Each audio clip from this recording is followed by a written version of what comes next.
సెక్రటేరియట్లో ఉప ముఖ్యమంత్రి భట్టి విక్రమార్క మాట్లాడుతున్నారు. లైవ్ లో చూద్దాం.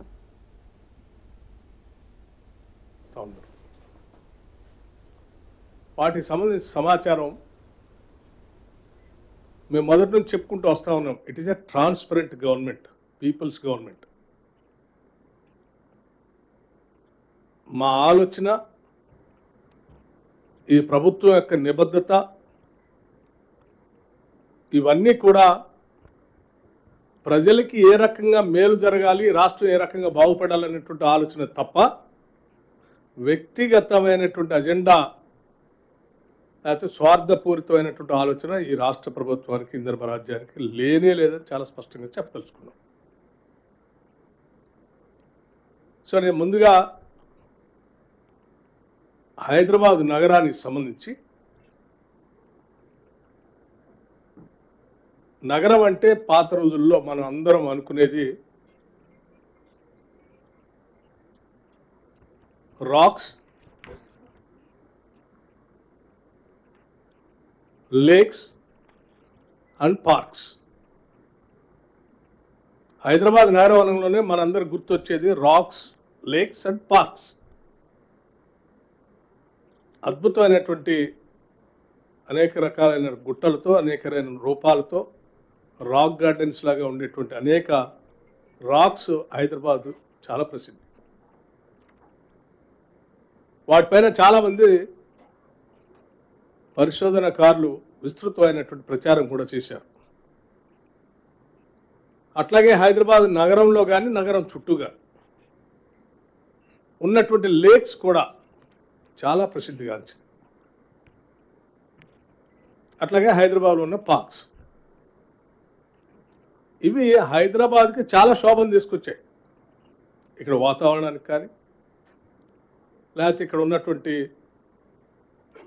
స్థానికంగా అవసరమైనటువంటి మౌలిక వసతులకు సంబంధించినటువంటి వ్యవస్థలు కానీ, కాలక్రమేణా రకరకాల పరిస్థితుల్లో రాక్స్ చాలా కనపడకుండా దూరం అయిపోతున్న పరిస్థితి కూడా చూస్తున్నాం. అట్లాగే చాలా ప్రాంతాల్లో పార్క్స్ కూడా కబ్జాలకు గురై సగటు మానవులకి లంగ్ స్పేస్ అనేది లేకుండా పోయే ప్రమాదం కూడా కల్పిస్తాం. లేక్స్ సంబంధించి కూడా ఇక్కడ ఉన్నటువంటి వర్షంలో వచ్చేటువంటి నీళ్లు కానీ, లేకపోతే ఇతరత్ర వచ్చేటువంటి వరద కానీ, వాటన్నిటిని కూడా క్యాటర్ చేయడానికి సరిపోయే విధంగా ఆనాటి పాలకులు తీసుకున్నటువంటి లేక్స్ కాలక్రమేణా మాయమవుతూ నగరానికి పెద్ద పెను ప్రమాదంగా మారినటువంటి పరిస్థితులు మనం ఈ మధ్యకాలంలో చూస్తూ ఉన్నాం. ప్రపంచవ్యాప్తంగా జరుగుతున్నటువంటి క్లౌడ్ బస్టింగ్ కానీ, లేకపోతే ఎకలాజికల్ ఇంబాలెన్స్ కానీ, లేకపోతే సడన్గా వచ్చేటువంటి వరదలతో నగరాలు మునిగిపోయేటువంటి పరిస్థితి కానీ ఇవన్నీ చూస్తాం. సో దీన్ని దృష్టిలో పెట్టుకొనే గత ప్రభుత్వాలు కొంత ప్రయత్నం చేశాయి. లేక్స్ని కాపాడుకుందాం అనుకున్నారు, మూసి రిజర్వేషన్ చేసుకుందాం అనుకున్నారు, దానికి కావాల్సిన ప్రయత్నాలు మొదలుపెట్టారు, దానికి కావాల్సిన విధంగా కఠినమైన నిర్ణయాలు తీసుకుంటామని కూడా చాలా స్పష్టంగా చెప్పారు. సరే, అంతిమంగా వారు ఆలోచన చేసినప్పటికీ వాటిని పూర్తి చేయలేకపోయారు. కానీ ఇప్పుడున్నటువంటి ప్రభుత్వం ఈ నగరాన్ని భవిష్యత్ తరాలకు కూడా అందించాలనేటువంటి ఆలోచన, ఈ నగరం చుట్టూ ఉన్నటువంటి పరిసర ప్రాంతాలతో పాటు నగరం నడిబొడ్డులో ప్రవహిస్తున్నటువంటి మూసీ రివర్ని కూడా రిజర్వేట్ చేసి, ప్రపంచవ్యాప్తంగా మారుతున్నటువంటి పరిస్థితులు, దేశంలో మారుతున్నటువంటి పరిస్థితులు, అసలు హైదరాబాద్ నగరానికి ఒక మణిహారంగా ఉండేటువంటి మూసీ నదిని మనం ఏ రకంగా రిజర్వేషన్ చేసుకొని భవిష్యత్తుకి ఇస్తే బాగుంటుంది అనేటువంటి ఆలోచన. ఇందులో ఎవరికి వ్యక్తిగతమైన ఎజెండా లేదు, అంతిమంగా సమాజానికి అందించాలనేటువంటి ఆలోచన తప్ప ఏం లేదు. అందుకోసమే సరే, ఈ జరిగే కార్యక్రమంలో కొన్ని చోట్ల రకరకాలైనటువంటి ప్రచారం చేసి తద్వారా కొన్ని భ్రమలు కల్పించే ప్రక్రియ కూడా జరుగుతుంది. అందుకోసమే నేను చాలా స్పష్టత ఇవ్వదలుచుకున్నాను ప్రజలకి. ముందుగా నేను ఆ మిగతా అంశాలు చెప్పబోయే ముందు ఇక్కడ ఉన్నటువంటి పరిస్థితులు ఏంటో కూడా ఒకసారి మీ అందరు చూడాలని, చూపించడానికి కావాల్సిన ప్రజెంటేషన్ కూడా ఇవ్వాలని చెప్పి నా శాఖలోనే ప్లానింగ్ డిపార్ట్మెంట్లో ఉన్నటువంటి Telangana remote sensing application centre అని టీజీ ట్రాక్ అని ఉంటుంది. శాటిలైట్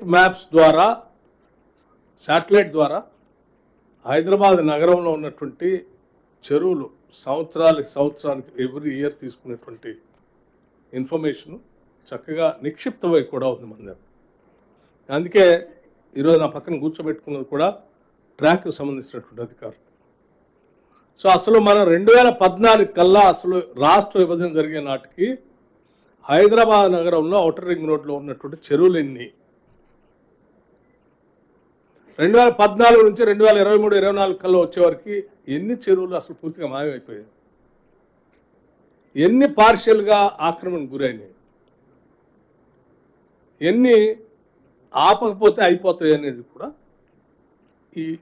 ఈ రిమోట్ సెన్సింగ్ మ్యాప్స్ ద్వారా, శాటిలైట్ మ్యాప్స్ ద్వారా ఒకసారి మీ అందరికీ స్పష్టమైనటువంటి సమాచారం ఇచ్చిన తర్వాత మిగతా విషయాలు నేను మాట్లాడాలనే ఆలోచనతో దానికి సంబంధించిన ప్రజెంటేషన్ కూడా ఇవ్వటం కోసం రెడీ చేసి తీసుకుని వచ్చాను.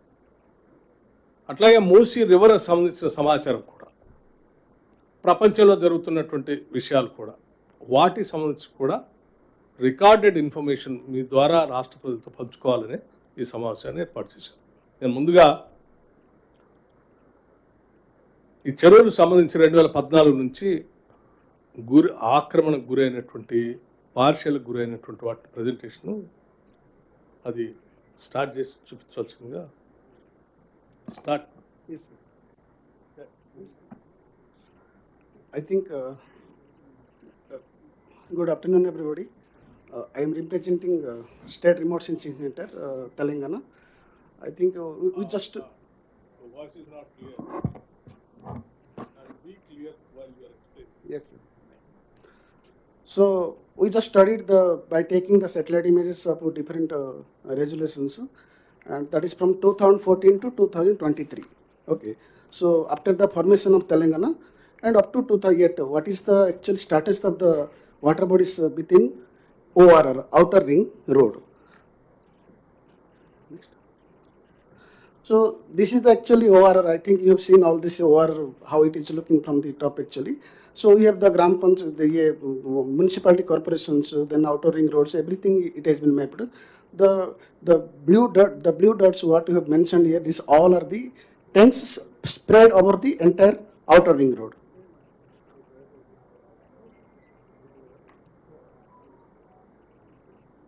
You can't explain this. Next. So tank encroachment, already sir spoken how our actually Hyderabad belongs to city of rocks, tanks and parks, etc. Slowly these are getting disappeared because of a lot of encroachment and other things. And the water body is also disappearing at a fast pace actually. So how it is disappearing? This everything we can actually pick from the satellite image. So these are the last 10 years what we have seen. 20 tanks are fully encroached, where though there was no encroachment actually earlier, and 24 tanks got fully encroached.